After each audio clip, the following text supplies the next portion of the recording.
My younger sister Ella and I liked the same person for 10 years. Ethan White said he liked gentle and considerate girls. Ella was a natural at acting cute. I couldn't pull it off. Whenever the three of us were together, he only talked to Ella. I sat beside them like a telephone pole. On college graduation day, he and Ella got their marriage license. I left in a huff. Went abroad, got an MBA with a full scholarship. Hustled for 4 years building a startup. By year 6, the company went public. Recently, I heard Ethan White's cash flow had dried up. He's been begging people everywhere for investment and posted on Instagram, meeting a major investor tomorrow, wish me luck. Ella commented below, honey, you've got this. You're the best. I looked at the schedule my secretary sent for tomorrow, 9:30 a.m., meeting with a small company CEO about financing. The name column read, Ethan White. My mom called begging me, Jenna, Ethan, White can barely hold on. You have to help. Help with what? His company's in trouble, looking for investors everywhere. You studied abroad all those years. You must know people in this business, right? Help make a connection. Mom said this casually, like she was asking what to cook for dinner. I'll see what I can do. Don't just see. Ella's anxious. And you, over 30 and still not married, what's the point of building such a big career? Look at your sister. What a great marriage she has. You've been drifting around abroad for 6 years, not even coming home for holidays. After Ella married Ethan, she's been taking care of me and your father constantly. What have you ever done? But when Dad had surgery that year, I paid all the hospital bills. So what? You transferred money and that makes you great? $200,000 to buy yourself peace of mind? Where were you when your sister stayed in the hospital room for 7 days and nights? Abroad making your money. I didn't respond. You know what? You've been competitive since you were little, always comparing yourself to Ella. What did you end up with? Ella married a good man. And you? Over 30? Alone abroad? Not even someone who cares about you.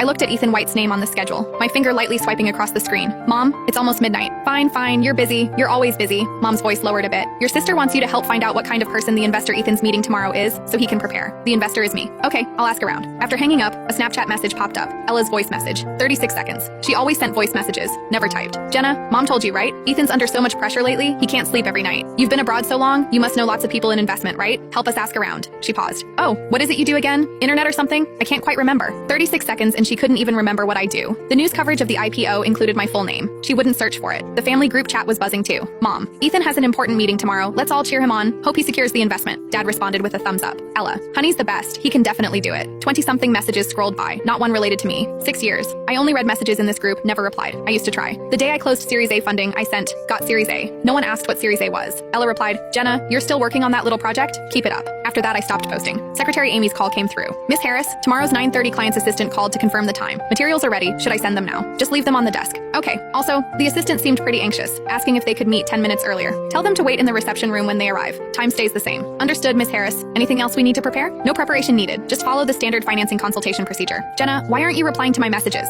At 7 in the morning, Ella's second voice message exploded into my phone. 42 seconds. Jenna, Ethan didn't sleep well again last night. I'm so worried for him. I know you're busy. You have your own things to handle. But if Ethan can't close this deal, we might have to mortgage the house. Our daughter's kindergarten fees next semester. Her voice choked up here. House, daughter, tuition. Each keyword precisely stabbing at the 2 words, family obligation. 10 years. She used sweetness and cuteness on Ethan White, used misery and pressure on me. Sweet and miserable were her only 2 frequencies. I didn't reply. On the drive to the office, my phone rang. Caller ID, Claire Smith. College roommate, hadn't been in touch for over 4 years. Jenna, long time no see. Heard you're back in the country. Why'd you think to reach out?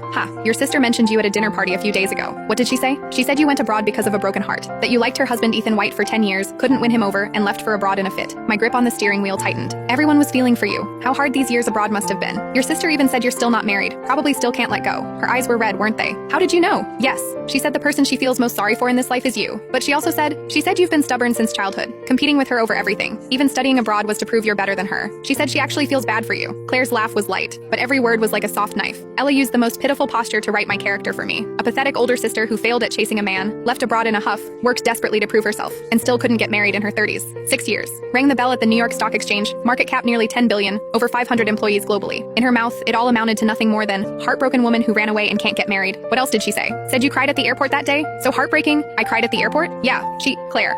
My flight abroad was at 4 a.m. I took a cab to the airport by myself. No one saw me off. No one knew what time I left. Silence on the other end for 2 seconds, including Ella. She didn't even know what day I departed. How would she know if I cried or not? Claire went quiet. After a while, she asked softly, so these past few years, pretty good. The company's been busy. Your sister said you opened a small online shop abroad. Not a shop. I didn't explain further. Claire, anything else? I've arrived at the office. Oh, okay, then let's meet up sometime. Your sister said she's always wanted to. No thanks. Busy lately. I hung up. The car pulled into the underground garage. Engine off. She cried at the airport. She went abroad because of a broken heart. She still can't let go. This narrative. How many people had Ella told? At how many dinner parties? With that red-eyed, pitiful look, did she reduce my 6 years to a single sentence about running away? My phone vibrated. Family group chat. Ella. Jenna's been back in the country recently, but won't reach out to me. Is she still mad at me? Mom. That's just how she is. Don't mind her. If she won't help Ethan, forget it. Dad. Stop talking about it. The most important thing today is Ethan's matter. Every message defaulted to Ella's version. I was the petty, grudge-holding, unmarriageable older sister. She was forever the kind yet heartbroken little sister. The elevator elevator arrived. Amy stood at the corridor entrance. Good morning, Miss Harris. Starlight Tech's preliminary screening. The investment department added a few attachments.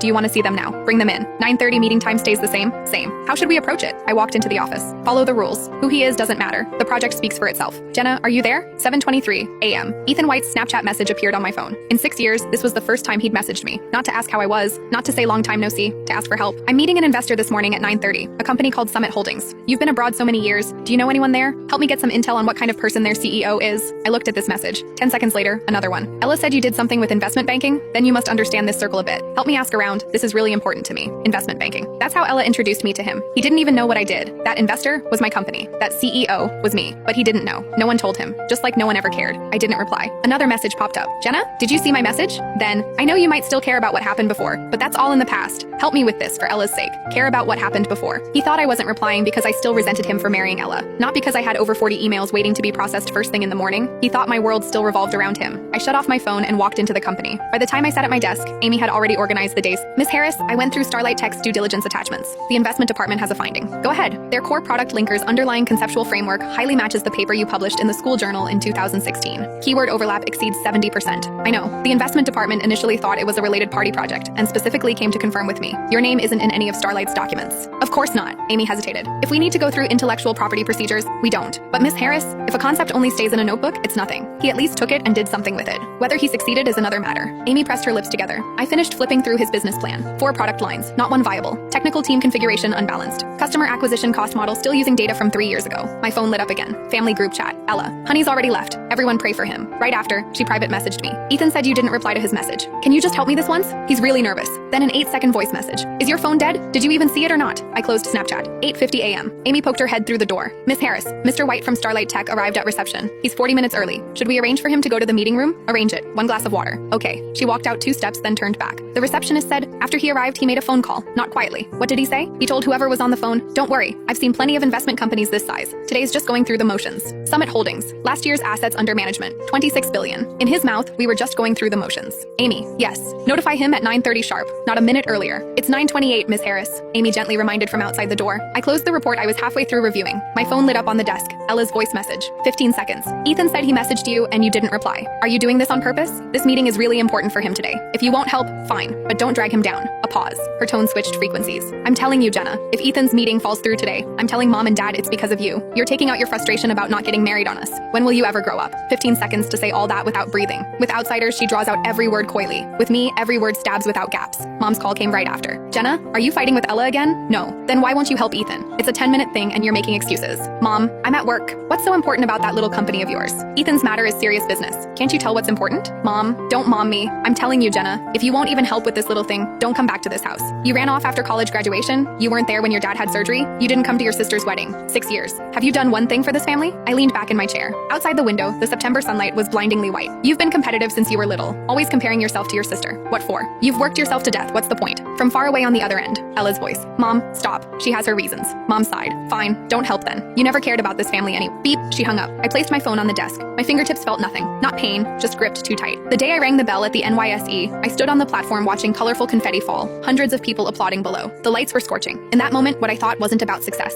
It was, if only mom could see this. Later, I sent that video to the family group chat. No one replied. 2 hours later, Ella sent, did you go traveling? Looks so fancy. Then the group started discussing what color Ethan White's new car was. Miss Harris. Amy's voice came from the doorway. It's 9:30 sharp. Mr. White has been waiting in the meeting room for 10 minutes. Should I bring him over now? I opened my eyes, sat up straight. Materials spread on the desk in front of me. Debt ratio, cash flow, product progress, 30 million in financing. Every data point in my hands. Bring him in. Footsteps echoed in the hallway. Leather shoes hitting the floor with steady, confident rhythm. Amy's voice arrived first. Mr. White, this way please. The door pushed open. Ethan White stood in the doorway. Sharp suit, business plan bound and held in his hands. A practiced smile on his lips. The standard expression for meeting unfamiliar investors. He looked up. His gaze swept across the office, across the floor-to-ceiling windows, landed on my face. The smile disappeared. The document slipped an inch between his fingers. His lips moved, his voice like something was blocking it. Jenna? Jenna Harris? I looked into his eyes. From this end of the desk to that end, less than 2 meters. 10 years ago when 3 people sat together, his gaze never lingered on me. Mr. White, please sit.